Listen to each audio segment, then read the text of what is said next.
Is happening, ladies and gentlemen? It's me. It's the GREG. Welcome to Next on Deck. It's our NXT preview show. We have a couple of things to talk about today. I'll be joined later by somebody else, I'm sure. We will be discussing some releases that have happened in the WWE over the past 4 or 5 days. There's been quite a few since Friday. They began during SmackDown. And another one came out today that kind of shocked some people, and uh, you know, a guy that's going to be on his feet in no time, but it's still sucky to hear. We'll get into that in a second. Um, Raw last night was a pretty solid show. We got to see a brand new women's world champion.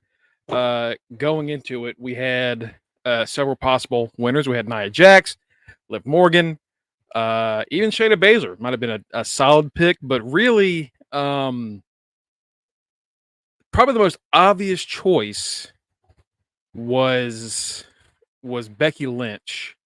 What's going on, Reggie? How you doing today, brother? The most obvious choice was Becky Lynch because when you have a really unfortunate injury like this, you kind of want to reset with your most consistent top act, and that's what they did. We ended up seeing Becky Lynch win the world title last night. And I saw there was it's caused a lot of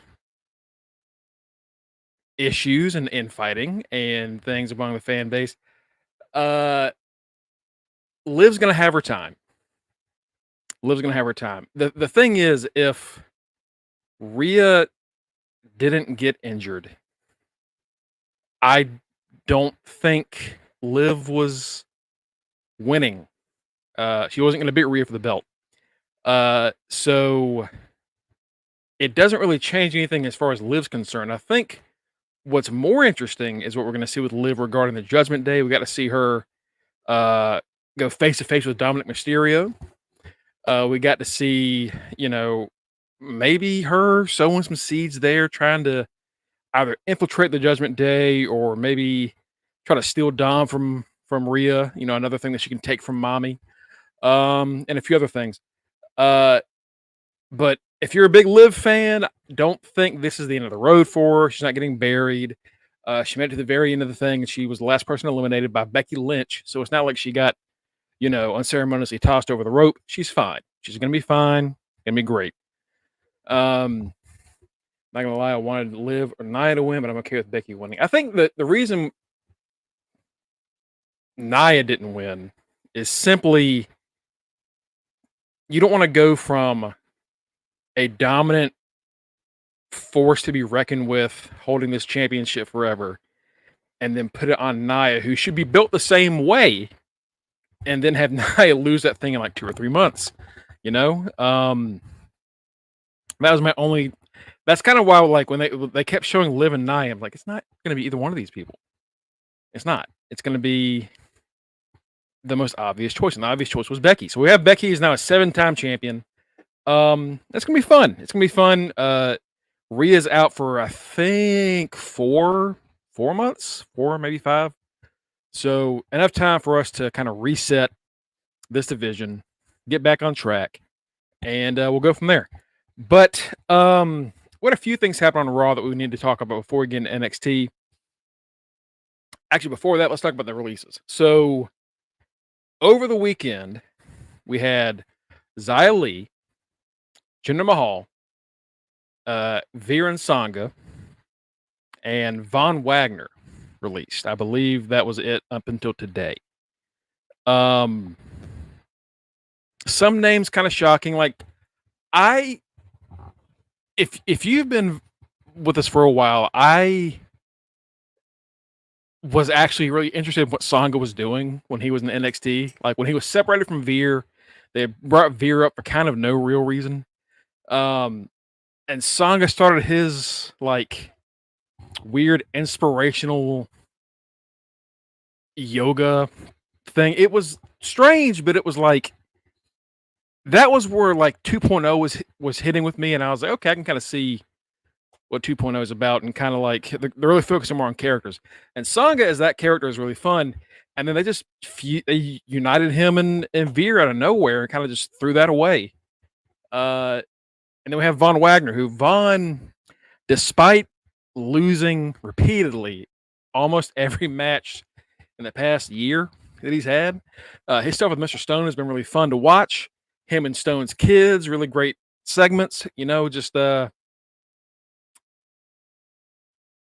it was kind of just shocking because a while back we were all kind of like, man, what are they seeing Vaughn? What is it with Vaughn they're trying to push on us? What is this? And a year later, Vaughn is, despite being, record wise a loser, losing a lot of matches, he was relatively over with a fan base. Another one happened today, another big release that really shocked us, and that is Cameron Grimes. Cameron Grimes, formerly Cameron Grimes, now Trevor Lee again. Was let go today. He went on Twitter and posted a video where he was, I think he had just found out. He was teary eyed. It was a struggle for him to get through. It was a 2-minute video of him talking about what it meant to be a WWE superstar and how his dad passed away 5 years ago, but he got to tell his dad that that's where he was going, but his dad never got to see him like hit the heights. By the time he got to his peak on his run, unfortunately his father had already passed away.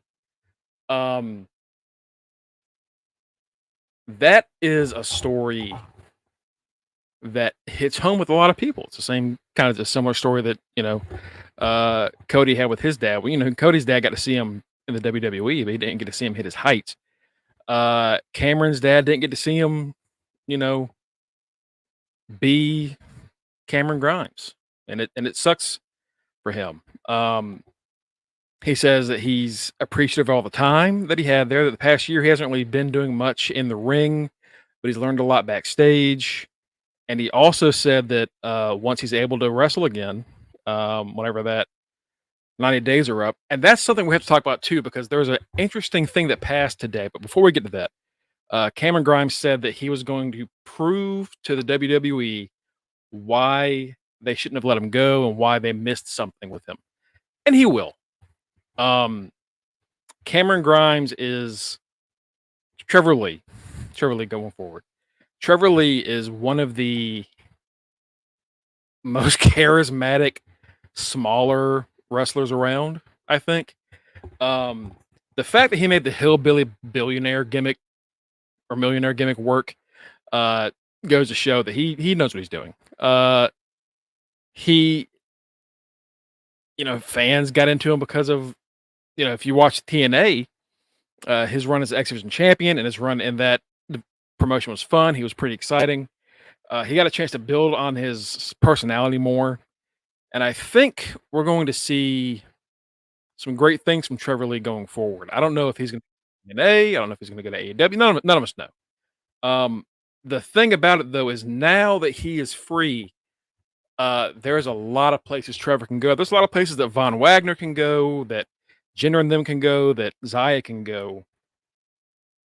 It's not the one end all be all spot anymore. 5 years ago it was. Now there's a lot of things you can do. You can be a major star on the indies. You can go to several different promotions to prove yourself.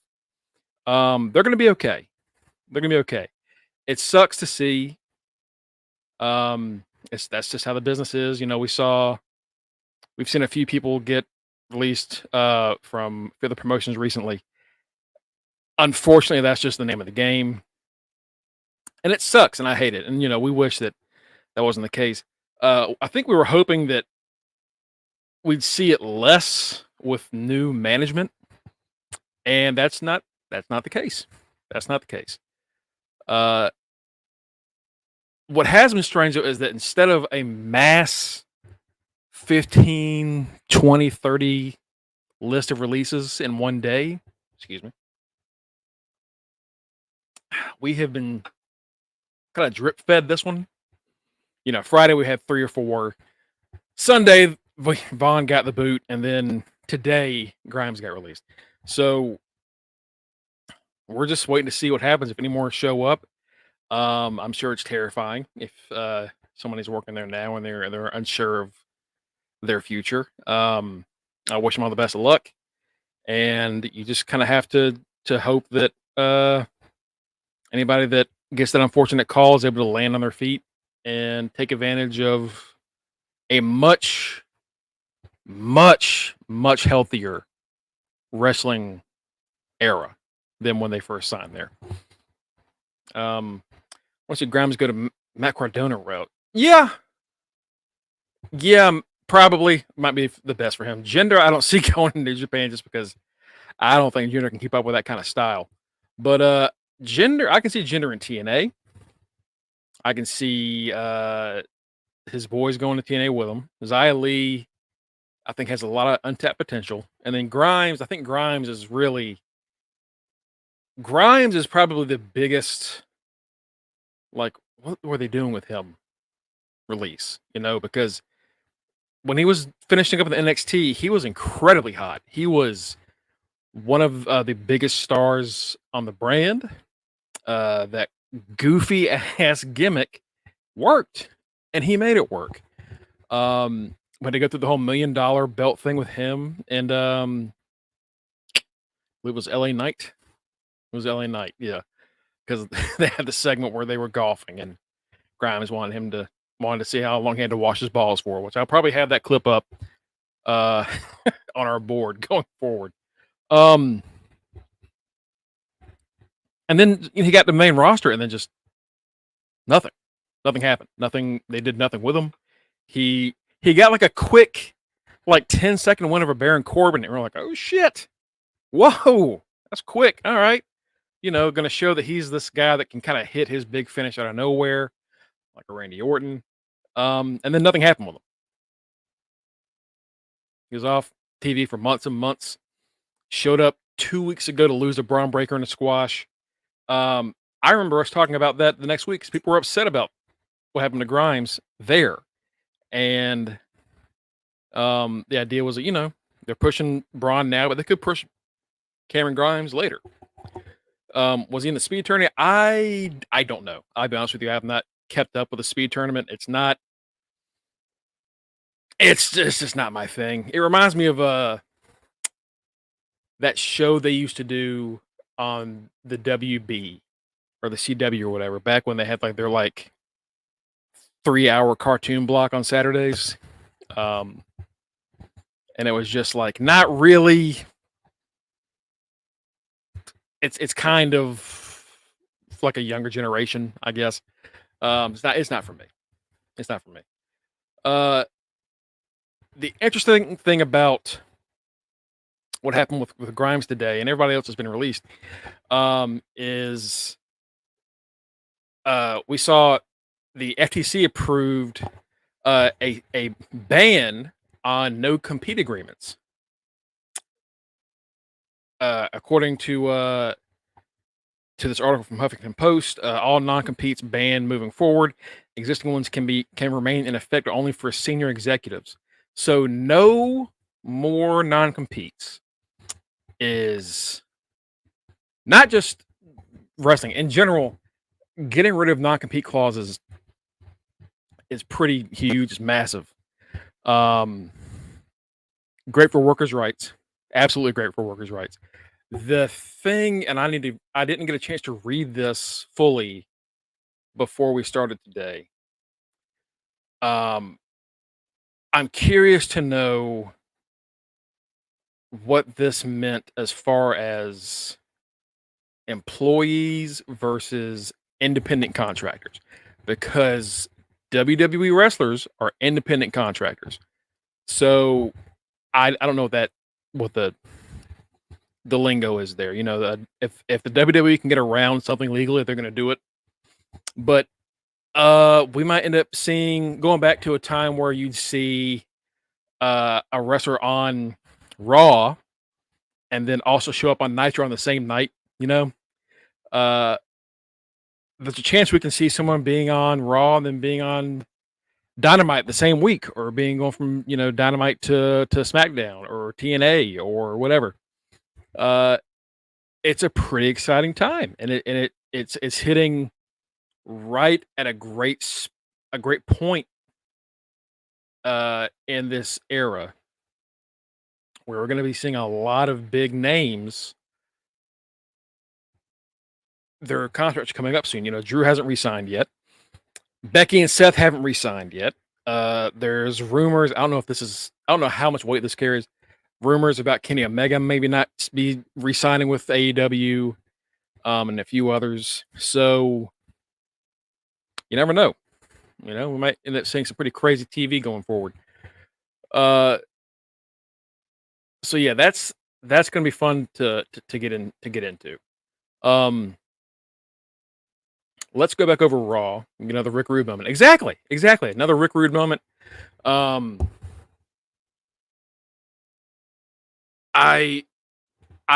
kind of curious to see who will be the first one to really make that happen going forward. I have ideas in my head of who I want it to be, but we'll probably get into that on Thursday's show. So Raw starts off with Pat McAfee and Michael Cole in the middle of the ring, and we hear about Rhea relinquishing the belt last week. Then we're told there's a battle royal tonight, which they kind of said last week. We're going to crown a new a current WWE Women's World Heavyweight Champion. We're going to Hardy and Tina after all the trash talking about the well, yeah. I mean, yeah. Look, at the end of the day, trash talking otherwise. In wrestling, you kind of it rolls off your shoulder. You either just kind of let that slide and you do business, or you don't. And that, we've seen how that happened with some other places, and sometimes it works out and sometimes it doesn't.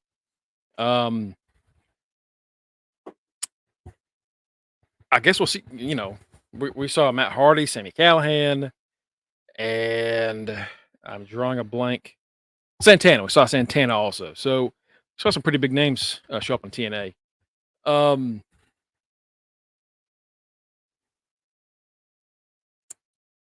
Yeah, so we start with Raw with Cole and McAfee talking about the match tonight. We see video packages throughout the entire show showing you the stars you should be looking out for in the Battle Royal. We see Zoe Stark, Shayna Baszler, Nia Jax, Liv Morgan, Becky Lynch. It's also teased that it might be Chelsea Green's night. It's not, but she does end up getting a kind of unique accolade in the match that we'll talk about. We'll talk about now in case I forget. She got eliminated, but the refs didn't see her feet touch the ground. So she gets to go back in the ring, and they okay her. They say, hey, you weren't eliminated. You get to go back in. So I believe she is the first woman to be eliminated from the same battle royal twice. I say woman because we've had that happen with men a few times, most notably Mick Foley, doing the three faces of Foley in the Royal Rumble in the 90s. So I'm pretty sure Chelsea is the first one to grab that, which is, another big accolade for Chelsea. We see a lot of faction issues on Raw. We saw New Day and Imperium face off. New Day beat Imperium, and Giovanni Vinci is the one to get pinned. So Gunther walks up to Ludwig, stares him down, and then walks off. And Ludwig goes in, helps Giovanni out the ring, and then beats the absolute hell out of his former tag team partner. He sets him up on the steps like he did to Kofi months ago. Does that running drop kick to put Vinci on the shelf. And then walks back to Gunther. Backstage, you'll see Gunther staying in gorilla position. And Ludwig says, I did what you told me to do. I did what I said I was going to do. And Gunther smiles. So it's not the end of Gunther and Ludwig, but it is the end of the Imperium faction as we know it. This is the second person to be thrown out of the group. First being Alexander Wolf, who I believe he might have just been released while he was with the group. I can't exactly remember, but they used to have 4. We saw some issues with the Judgment Day, as we saw Ricochet and Andrade team up against. Originally, it was going to be Dominic Mysterio and JD McDonough, but Dirty Dom injured his arm. He can't wrestle tonight, so it's going to be Dom being replaced by Santos Escobar, which Priest does not like. Damian Priest is trying to run the ship here, and he's furious. People are going behind his back. He's mad that Dom is bringing somebody in from the outside without telling him. And after the match, surprise, surprise, Judgment Day lose.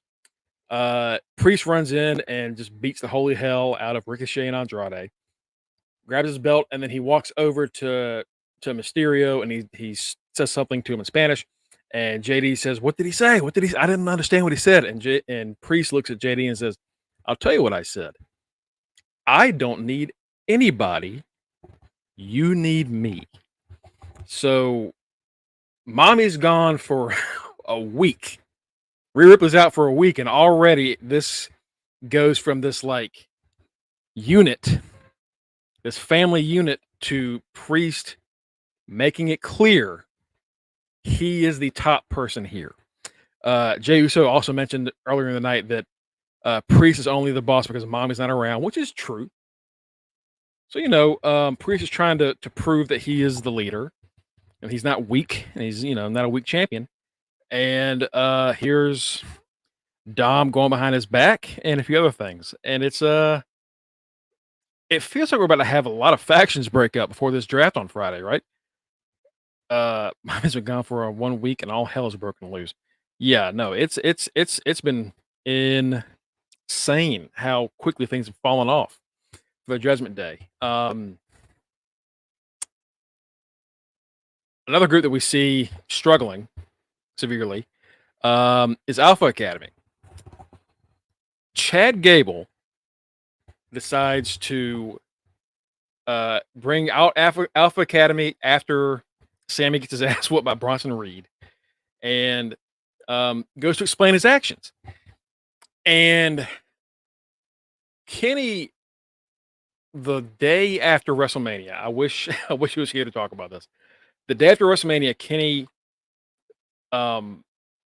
mentioned how he didn't like Sammy being in that spot that he was in against Gunther because he felt that Sammy stole Gable's story, if I remember correctly. That's one of his reasons he didn't like it. And lo and behold, that was what Gable's reason for turning was. That one of them. That after the match, Sammy walked over to Gable. He was crying in the corner and laid the belt in front of him. And Gable made it sound like he was gloating about his win. But he said, even that I could forgive. What I couldn't forgive was you going out to the side, to ringside, and hugging your wife and your family being there for your big moment, because that was my moment. So that's why Chad yanked him from his wife's loving embrace, beat the hell out of him, and tried to tear his ankle apart. So we're going to have a new vicious Chad Gable. Gable also said that he has been wasting his time training a bunch of losers. The second he says that, Akira Tozawa, Maxine Dupree, and Otis all just they look shocked. They're already not happy to be there. It looks like they were not on the same page with Chad from last week. So he goes to one by one. He walks up to them and just lets it all out. He tells Tozawa that he's done nothing but rack up losses week after week. He says that Maxine I believe he said that she's dumb as a bag of rocks, which is just cruel. That's mean. And then said that Otis was the biggest letdown of them all. His number one guy didn't amount to anything, and they've been working together for a while now, and Otis has let him down over and over again. And we saw that, while Chad was working on the Intercontinental Championship attempt before Mania, Alpha Academy went to NXT to try to be added to the NXT title match or tag team title match, and lost. So, I mean, sometimes the best heels are the ones that tell the truth, and he kind of did. So yeah, several factions on the same show either split up or are teasing a split right as we're getting into the draft, which happens on Friday and Monday. It's they're definitely making it feel like anything can happen as we're getting into it, which is good. Who got fired? Cameron Grimes. As of now, Batty, it is Jinder, Veer, and Sangha, all of Indus Xia Li, Von Wagner, and then Cameron Grimes, now Trevor Lee.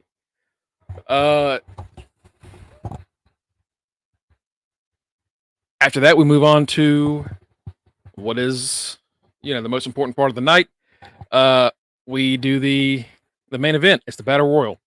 And we got a pretty great shot. WWE has been really nailing these like backstage segment shots. These like one, I can't remember what it's called. It's not like a tracking shot, but it's just one camera follows them all the way in one single shot. We see one of the interviewers talking to Candice LeRae and Indy Hartwell about Indy sticking with her last week and turning just like Candice did. Before we can get any kind of discussion about that, a fight breaks out. Oh, look, joining me today is the man himself, my forever rival, the final Matty. What's going on, Matt? What's up, Greg? I told you I'd be here. Literally just walked in the door, popped on to get us together. So here I am. I don't even know what all you had talked about. I know I missed a good portion, but I'm here because I ain't gonna miss Tuesday. Yeah, we talked about Grimes being released, and then the NDA stuff that happened about not the NDA about that's a whole other thing. The non-competes. That's what they are. Yeah, the non-compete clauses that are essentially no more. My question about that was, it was worded as employees are no longer forced to do it, but they're contractors. So is that a different thing? Is that legally different? Because if it is, then the WWE is going to just do whatever they can to kind of get around that legal issue. Yeah, like they're going to try and find some loophole.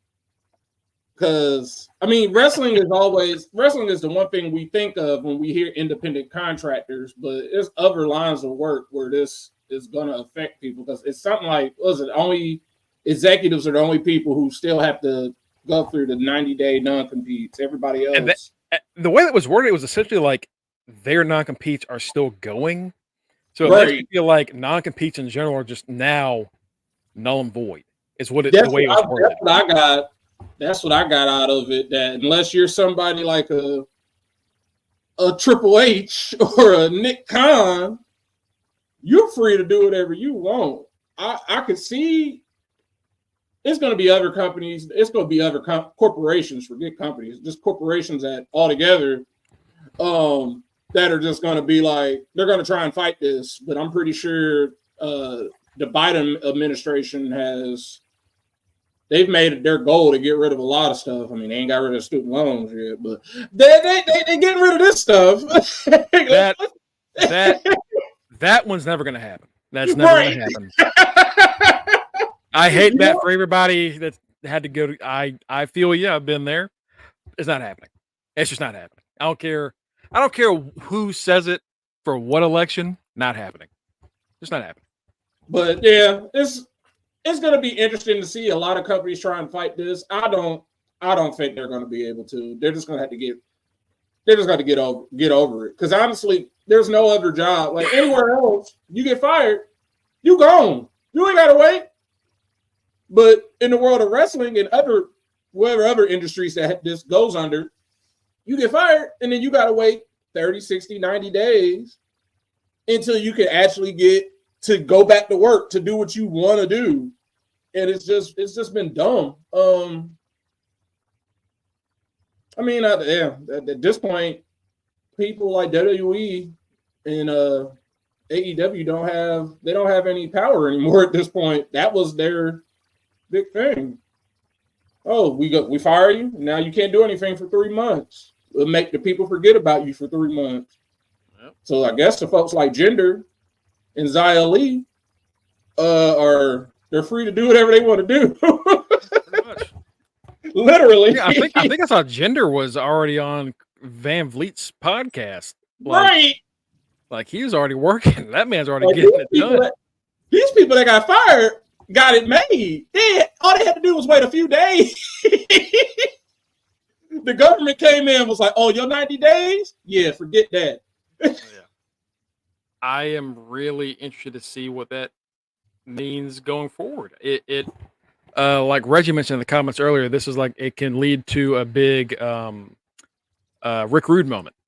I was just about to say we're going to get a bunch of people showing up on Monday and then showing up on Wednesday and then showing up on Thursday, Friday, Saturday. Yep. Yeah. Absolutely. And we've gone through most of Raw. We're getting into the end of the match now, the main event. But we're talking about the before the match. We were talking about the segment we saw where Candice and Indy were being interviewed, and then before they could actually get a word out, a fight breaks out. Liv and Nia are beating the hell out of each other. Security's back there, and then the interviewer is like they're just kind of like watching, just like what is happening? And Becky strolls in and, hey, can I take your microphone? I'm going to walk this way. And she gives it to her, and Becky is walking to the ring from all the way backstage.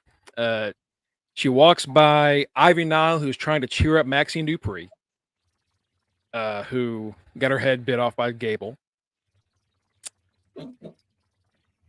And she turns back and says, this is your first chance at a world championship. Prove to them why this is not going to be your last.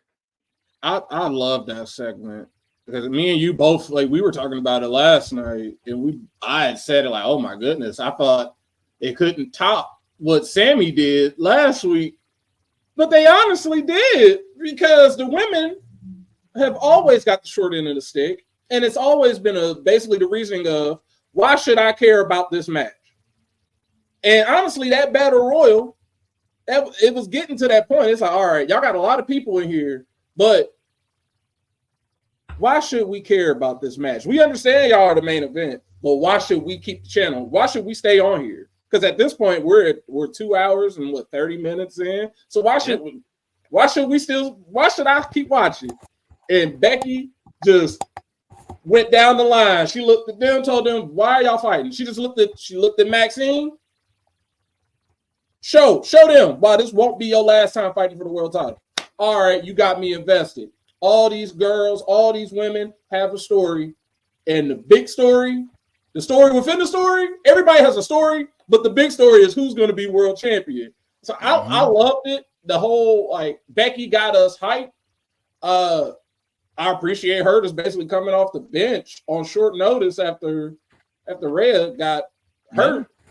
So that was a great segment. I honestly didn't think they would top Sammy's stuff from last week, but they did. They really knocked that out the park. So kudos. I'm telling you, man.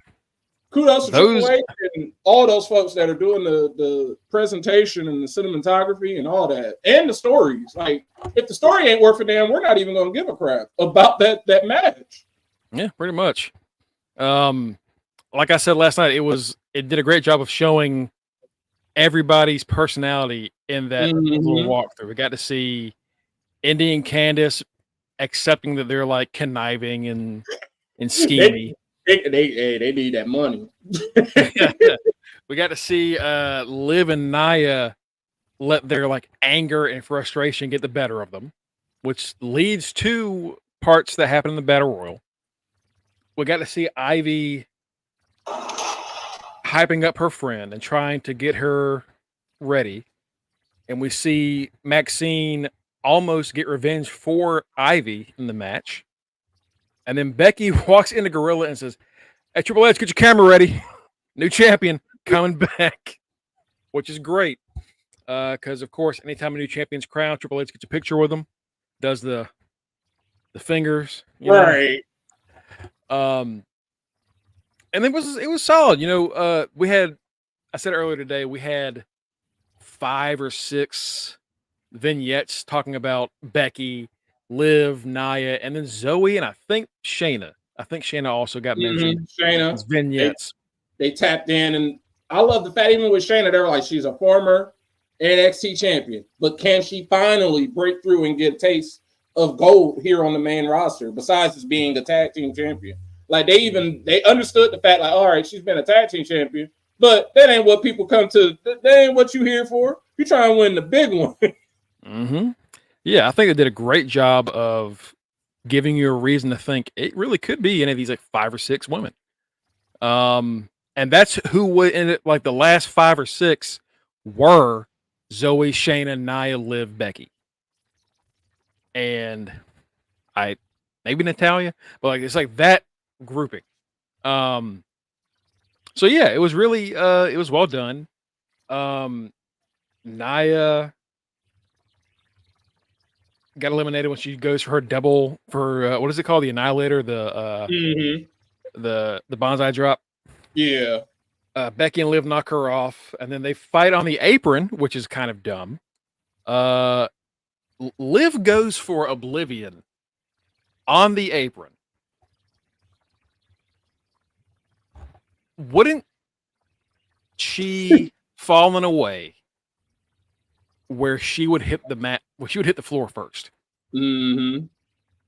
Right? Or her feet would hit the floor first. Right. So, like, that was kind of dumb, but it's fine. Becky caught her, manhandle slam, bam, new champion. And yeah, you put it on the workhorse that you have on Raw, and that's Becky. All right, I was mad. I was disappointed that she won, but at the same time, it's like, really not. There's no point in putting it on like the what was it? The brawl leading up to it. The brawl between Nia and Liv literally told us it's like, all right, they're not winning.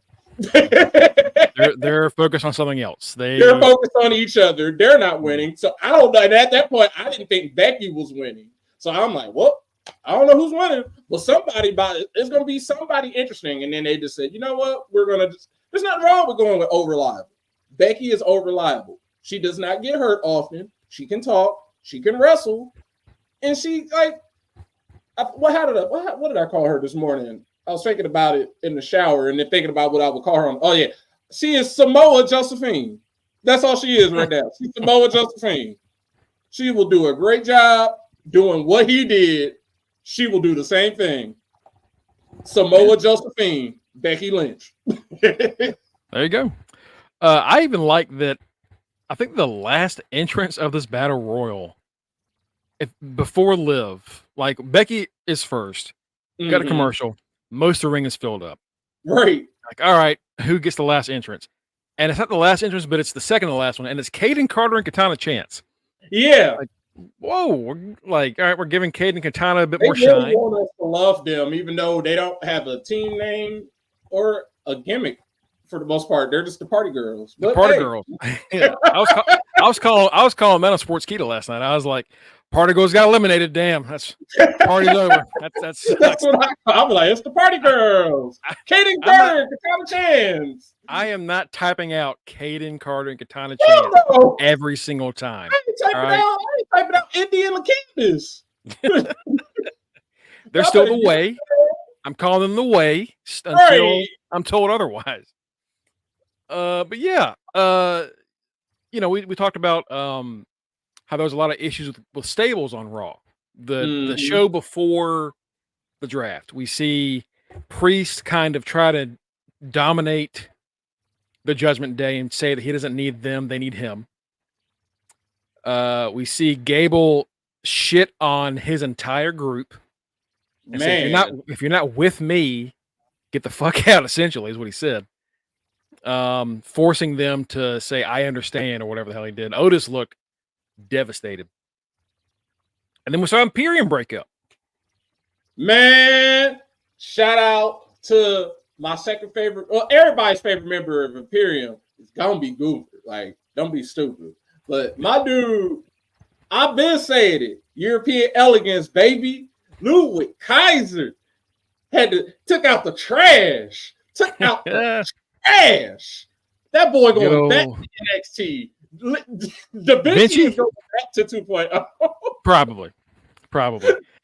It was weird that like they gave him his own gimmick and then like just come on. Just right. Come here. We need you here for a little bit. I can't believe that they did nothing with them as a tag team for an entire year. I had them earmarked for at least a tag title win. Something I never would have. I mean, I'm shocked that they're breaking up, but at least Triple H has followed up on the looks and everything that Gunther has been giving Ludwig and Da Vinci for the past all these weeks, all these months. He's been looking at him, telling him he's the weak link. Every time they lose, it's because of Da Vinci. Usually every time he's the one that takes the pin. Gunther has been telling him, you got to get better. You got to shape up or something's going to happen to you. Usually under Vince, nothing would happen. But Triple H said, oh, y'all thought I wasn't going to do anything. Guess what? He gone. And now Imperium is no more, I guess. A lot of folks. I think it's Gunther and Ludwig, I guess, together. But I guess so. A lot of folks instantly, and I thought about it too. And some folks on wrestling Twitter kind of shot it down. I don't see why they would shoot it down. I honestly feel like it's a good idea. Is this the opening to have Dragunov join Imperium? Dragunov fill in instead. Oh, because he's crazy. He is with them, and that is the only person that can honestly beat Gunther. And it's better to have him on your side than against you. Like, interesting. Like a lot of folks are like, ew, I don't want him in Imperium. But before that, people were like, well, he could fight Gunther or he could join Imperium. So now I'm like, well, y'all were wanting to have him in there with them. And now, like, it's a good way into getting him out. He gets out of NXT. Let Imperium just rock for a little bit as a duo. And right when it's like, oh, who is going to help Imperium? Who's going to help them? Boom, Dragunov. Reggie, you were just hyping me up, man. What are you doing? Also, we shouldn't be shocked that they broke up Imperium because New Day was out there talking about them, and New Day is only two people. Because Big E is walking through that door. Yeah, Big E ain't coming back. Unfortunately, that's just not so they were like, y'all don't got a Big E? We don't have a Da Vinci. The Giovanni Vinci no longer an Imperium. And now he he's incredibly, in 2.0. I guess that's what he's going to do. He's incredibly talented, but he never really got a chance to work on his character. Ludwig got to become like a psychopath on the main roster. Like he's kind of low key crazy. He's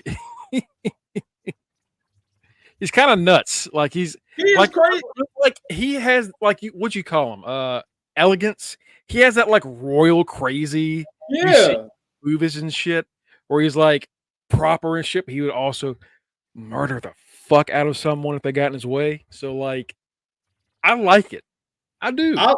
I loved it. Someone said on Twitter last night, they were like, yo, Tiffany's mad at Wilder now. Like, yeah, y'all, if y'all didn't know, that's Tiffany Stratton's boyfriend, Ludwig Kaiser. So He had to show out, let y'all know he ain't no punk. He out here beating that ass. Let's get into Spring Breaking Night 1. Yeah, Spring Breaking Night 1 that has given us the main event of Night 2 on Night 1. They're ripping the Band-Aid. Oh, they said we got stuff to do. We got a draft next week. We got to get people. We got to wrap some shit up. Got to wrap this shit up. So we're gonna see the family take on the No Quarter Catch crew. Oh goodness! R.I.P. Gulak. Goodbye Gulak. Good God. Yeah, I guess Tony D's going after their championship, the trophy. This is it feels like a step backwards for Tony. Yeah, honestly. I had him earmarked as he was going to lose, and the step backwards would have been going right into the North American title picture because they built him up, and it's like, all right, we know you're not NXT champion material, but we've legitimized you enough that you could be the number 2. But I wasn't seeing the Heritage Cup. This is when the Heritage Cup definitely just looks awkward among the landscape of NXT again. Yeah, it was going so well too. It was really Noam Dar and Metaphor, and then the No Quarter Catch crew. That's when it was like, oh shit! All right, yeah, it's hitting, and now it's already it's awkward again, just that quick. It's like Gulak. We put that faith in Gulak, and then Rhonda had to run her mouth, and they are fucked because none of them can talk. Gulak, they needed Gulak. Yeah.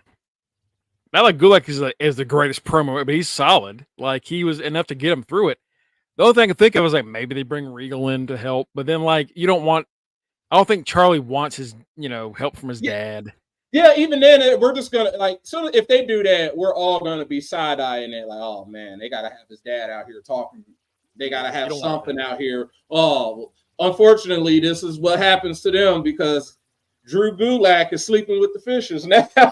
Yeah, why'd y'all kill him? Y'all shouldn't have killed him. Yeah, you could have just like, anything but murder. Anything but murder the guy. You killed him. You're not dead. You can't undo this. You can't stab someone through the neck and bring him back like 2 years later. You can't. Right. Can't do that. We're gonna see Sol Ruka and Blair Davenport in a beach brawl. Whatever the fuck that means. Whatever that means. Have some sand and probably some beach toys. I guess so. We're gonna see Natalya and Lola Vice. They're not fighting this week. They're signing their contract for the match next week. What? NXT Underground don't got no rules. How they signing for something that's non-sanctioned? Are y'all signing the waiver? Is that what they do? They signing the waiver? I will not sue Ava Rain and HBK for going in this random basement that we have here at the Performance Center. Yeah, I don't know. I don't know. That's why I'm like, why are we doing? How is this Lola Vice's match? What is that? Like, she hasn't been around long enough to have a match. But even if she was, Fight Pit maybe might be better. Like, the Fight Pit would have been way better. Like, her MMA background and the Fight Pit makes sense. Y'all literally did that for Riddle. So we saw recently that they're going to be doing Battleground from UFC Apex.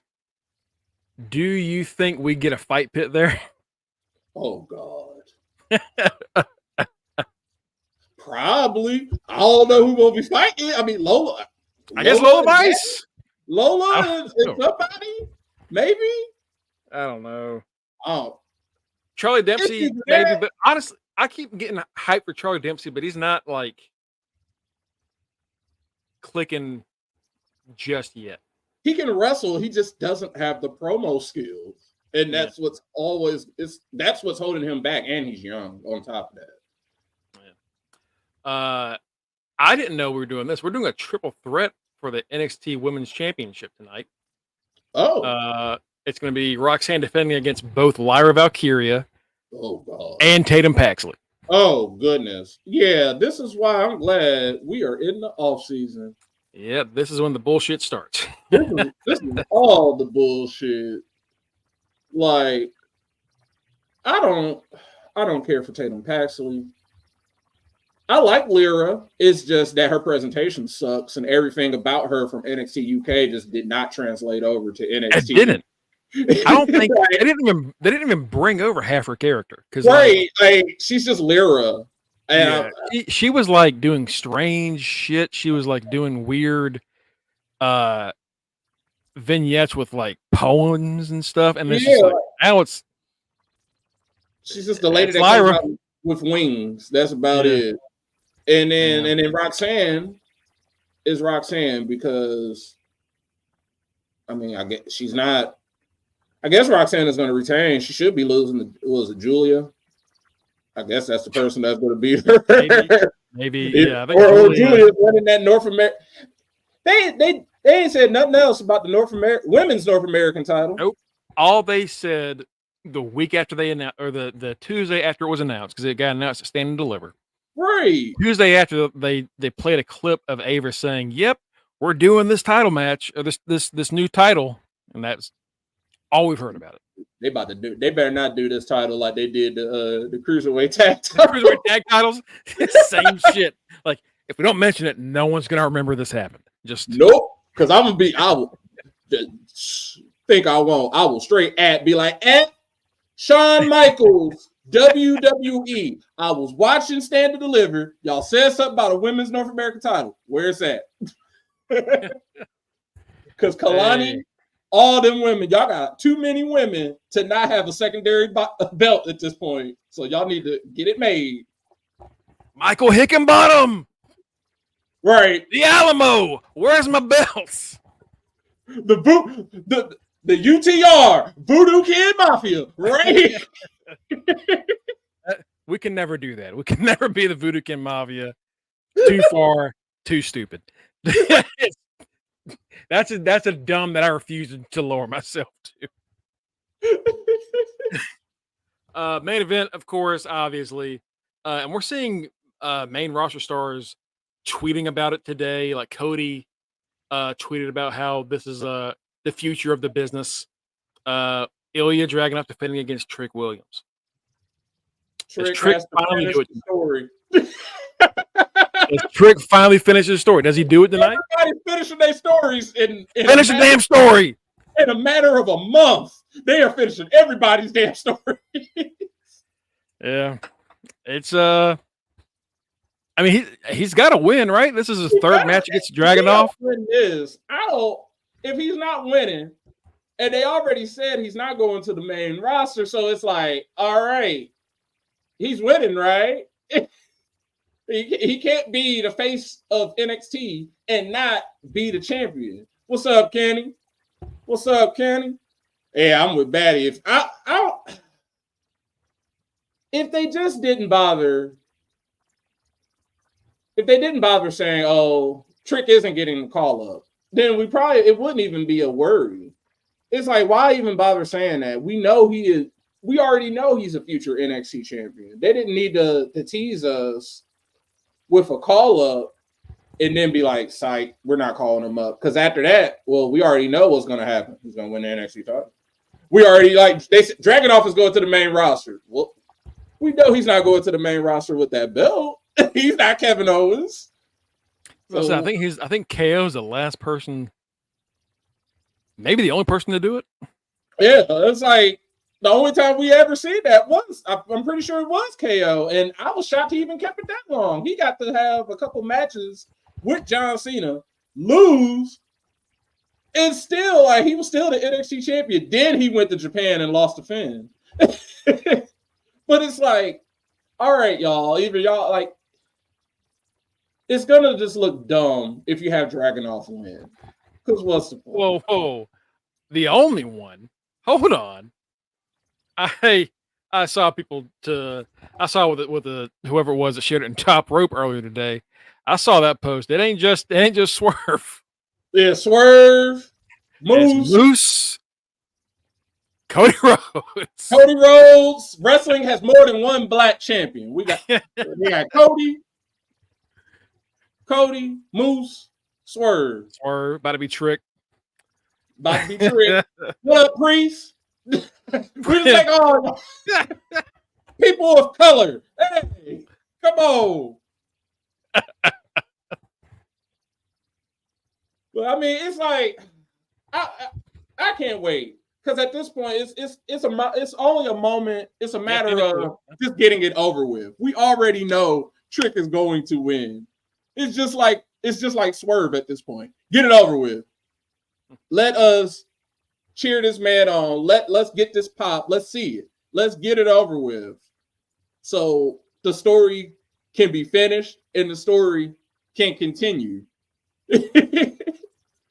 Like everybody in all these companies has reached the it's just like, all right, get it over with everywhere. Cody, hurry up and win. Get it over with, Cody, and win. Swerve, hurry up and win, Swerve. Get the shit over with. Trick, you ain't lost about 40 other times. You on a little run right now. You and beat Melo's ass twice. Get it over with. Beat him. Dragunov, you've already been announced for the draft. You've already been announced for the draft. You declared. Get it over with and lose. Cookie said Dave Meltzer's going to lose his shit. Dave Meltzer got